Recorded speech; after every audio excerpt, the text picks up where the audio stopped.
Educational creativity চ্যানেলে সকলকে স্বাগত। এসএসসি মামলা নিয়ে গুরুত্বপূর্ণ তথ্য আপনাদের সঙ্গে শেয়ার করব। খুব গুরুত্বপূর্ণ তথ্য কি কি রয়েছে এই ভিডিওতে। নেগেটিভ ইকুয়ালিটি আর্টিকেল 14 এর এই বিষয়ে আপনাদের সঙ্গে বলবো। আরেকটি বলবো যে 32,000-এর যে টিচারদের চাকরি বহাল রেখেছে, সেখানে এসএসসি মামলায় এই কথাটি তুলে ধরলেন সিনিয়র অ্যাডভোকেট অনিন্দ কুমার মিত্র স্যার। 93 বছর বয়সে সেও দাঁড়িয়ে 2 ঘন্টা 2.5 ঘন্টা ধরে শুনানি করাচ্ছেন এসএসসি মামলার। আরেকটি বিষয় বলবো যে আগামীকাল কোন কোন গুরুত্বপূর্ণ 10 নম্বর মামলা শুনানি রয়েছে। তো চলুন আমরা পুরো বিষয়টি এই ভিডিওতে দেখে নিই। তো প্রথমে আর্টিকেল 14-এ যে কথাগুলো রয়েছে তার মধ্যে কিছু তো লিমিটেশন রয়েছে। সেখানে বাসওয়ারাস কেজে নেগেটিভ ইকুয়ালিটির কথা বলা হয়েছে। নেগেটিভ ইকুয়ালিটি বলতে এখানে যে ইলিগালিটি ভাবে আর্টিকেল 40 প্রয়োগ করা যাবে না। ইকুয়াল আনইকুয়াল এবং আনইকুয়ালি ইকুয়াল, যারা অসম পর্যায়ে পড়ে তারা সমান দাবি করতে পারে না। এই যে বিষয়টা আমি কেন বললাম, এই বিষয়টি বা এই ধরনের তথ্য তুলে ধরা হয়েছে গতদিনের শুনানিতে। আপনারা স্ক্রিনে দেখতে পাচ্ছেন যে শুনানি যখন চলছিলেন স্যার এই সমস্ত বিষয়গুলো তুলে ধরছিলেন। তো এখানে ফ্রেশার এবং এক্সপিরিয়েন্স টিচার, যারা আনটেন্টেড টিচার, দুটো পার্টে রয়েছেন। দুই ধরনের টিম এখানে রয়েছে মামলার ক্ষেত্রে। তো এখানে ফ্রেশাররা কি আর্টিকেল 14 অনুযায়ী একই অধিকার পেতে পারে? সেই দাবিটি কখনোই তারা এখানে কিন্তু পেতে পারে না। তাদের জন্য আলাদা পরীক্ষা নেওয়ার ব্যবস্থা করা উচিত ছিল বলে মনে হয়।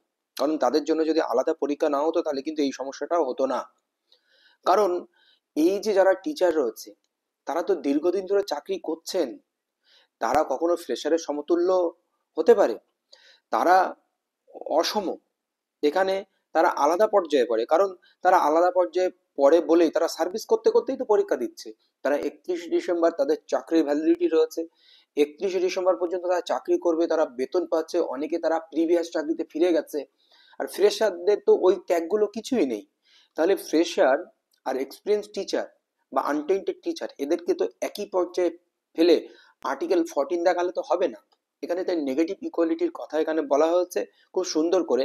এছাড়াও ছত্তিশগড় নামদেব সিং এর কেসে সেখানে পেনশন মামলা একটি 2016 আগে চাকরি থেকে অবসর নেওয়া কর্মী আর 2006 এর আগে এবং পরে চাকরি থেকে অবসর নেওয়া কর্মীদের মধ্যে ওখানে তুলনা করে তাদেরকে কখনোই ছত্তিশগড় হাইকোর্ট একই পর্যায়ে ফেলেননি। একই সুযোগ তারা পেতে পারে না। বিষয়টা এমনটাই। তাহলে ফ্রেশারও তো 31 ডিসেম্বর পর্যন্ত চাকরি করতে পারতো, বা ফ্রেশারদেরও তো ওই ট্যাগ থাকতো। ফ্রেশারও তো তাহলে 2016 সাল থেকে চাকরি করতে পারতো। এই বিষয়টা উনি তুলে ধরেছেন। এটা আমার কথা নয়, এটা সিনিয়র অ্যাডভোকেট অনিন্দ কুমার মিত্র স্যার ওখানে তুলে ধরেছেন আনটেন্টেড টিচারদের পক্ষে। স্বাভাবিক, আনটেন্টেড টিচারদের পক্ষে দাঁড়িয়েছেন, উনি বলবেন এই একটি বিষয়। আর উনি আরেকটি বিষয়, গুরুত্বপূর্ণ বিষয় তুলে ধরেছেন যে কতবার একজন দণ্ড পেতে পারে, সাজা পেতে পারে। সেখানে দুর্নীতি হচ্ছে। এই আনটেন্টেড টিচাররা তারা দুর্নীতির সঙ্গে যুক্ত নয় অনেকেই। তাদেরকে চাকরি থেকে বরখাস্ত করা হয়েছে। তারা অনেক আন্দোলন করেছে, অনেক ধৈর্য ধরেছে। তাদেরকে তারা আবার পরীক্ষা দিয়েছে। সেই পরীক্ষাটাই 10 নম্বর তাদের জন্য যে অ্যালটমেন্ট করা হচ্ছে সেটাও আর বাতিলের জন্য বলা হচ্ছে। তারা কতবার শাস্তি পেতে পারে এই প্রশ্নটি উনি তুলে ধরেন। আর সবচেয়ে যে গুরুত্বপূর্ণ বিষয়টি রয়েছে যে 32,000 চাকরির ক্ষেত্রে যে মানে 32,000 চাকরি বহাল রেখেছেন জাস্টিস তপব্রত চক্রবর্তীর নেতৃত্বাধীন ডিভিশন বেঞ্চ, কোর্ট নম্বর 11, গত 3রা ডিসেম্বর। সেই কথাটি খুব গুরুত্ব সহকারে তুলে ধরলেন এসএসসি মামলার ক্ষেত্রে গতদিন। যে একটা গ্রুপ আছে, সেই গ্রুপগুলো সবসময় চেষ্টা করে যে কিভাবে চাকরি বাতিল করা যায়, সমস্ত নিয়োগ প্রক্রিয়াটিতে জল ঢেলে দেওয়া যায়। ওই গ্রুপটি সবসময় ওই চেষ্টা করে। তারা 32,000-কেও ঠিক ওইভাবেই সিঙ্গেল বেঞ্চে অর্ডার করিয়ে নিয়েছিলেন। এরকম ধরনের কথা তিনি তুলে ধরেন, জাজমেন্ট করিয়ে নিয়েছিলেন। শেষ পর্যন্ত সেই single bench order set aside হয়ে গেল। এরকম কিছু সেন্সিটিভ বিষয় উনি কিন্তু তুলে ধরেন। এই হচ্ছে গতদিনের এই সবচেয়ে গুরুত্বপূর্ণ পয়েন্টগুলো উনি তুলে ধরেছেন। তো এইবার একটি বিষয় বলি, আগামীকাল আবারও কিন্তু গুরুত্বপূর্ণ কিছু মামলার শুনানি রয়েছে। কলকাতা হাইকোর্টের জাস্টিস অমৃতা সিনহার কোর্ট নাম্বার 18-তে।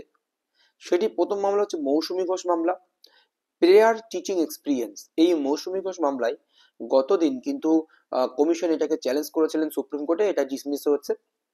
তো প্রেয়ার টিচিং এক্সপিরিয়েন্সের বিষয় যেটি, সেটা রয়েছে। আরেকটি রয়েছে বিশ্বজিৎ বিশ্বাসের যে মামলাটি, বিশ্বজিৎ বিশ্বাসের যে মামলাটি 10 নম্বর 9, 10 বা 11, 12-এর, যারা 9, 10 টিচার রয়েছে তারা 11, 12-এর নাম্বার কেন পাবেন, এই নিয়ে একটা মামলা রয়েছে। আরো একাধিক একজনের ম্যাটার রয়েছে 10 নম্বর রিলেটেড বা এসএসসি রিলেটেড বা এক্সপায়ারি প্যানেল রিলেটেড। তো একাধিক মামলার শুনানি পরপর 2 দিন হবে। একটা হচ্ছে আগামীকাল 8 এবং 9 তারিখ, 2 দিন শুনানি হবে। এবার আপনারা জানেন যে এসএসসি মামলার এই যে 10 তারিখে আবার যে মামলাটি রয়েছে, সরি 9 তারিখে, সেই মামলার শুনানি হয়তো ওই দিন কনক্লুড হতে পারে। কারণ কারণ আপনারা জানেন যে সব পক্ষের প্রায় বলা হয়ে গেছে। সিনিয়র অ্যাডভোকেট বিকাশ রঞ্জন ভট্টাচার্য পিটিশনারদের পক্ষে বলেছেন।